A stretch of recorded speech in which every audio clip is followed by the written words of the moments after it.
In this guide, I'm going to show you whether the Beach Bundle is worth it in Murder Mystery 2. This is Aiden from Just Pause, and before we get into this guide, make sure to like the video and subscribe to the channel with all notifications on. It really does help with the channel and it lets us know that you want more content like this, so we greatly appreciate it. If at any point throughout this guide you did have any questions, just ask them down in the comment section below and we can help you out further. I'm going to be doing my best to reply to every single comment down there.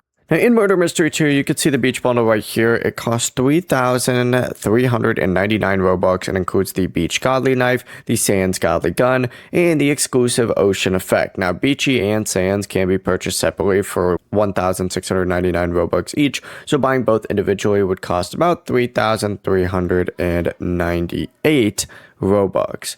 That means the main reason to spend the extra Robux on the bundle is the Ocean Effect, because that effect is exclusive to the complete Beach Bundle. There's also a chance to receive the Chroma versions of Beachy and Sands, but those are not guaranteed, so I wouldn't buy the bundle specifically expecting a Chroma. So if you want the complete matching set, especially the Ocean Effect, I'd say the Beach Bundle is worth it, but if you only want Beachy or Sands, save your Robux and purchase those weapons separately. Before you do leave, make sure to like the video and subscribe to the channel with all notifications on. It really does help with the channel and it lets us know that you want more content like this. We'd greatly appreciate it. And if at any point throughout this guide you did have any questions, just ask them down in the comment section below and we can help you out further. I'm going to be doing my best to reply to every single comment down there. Peace.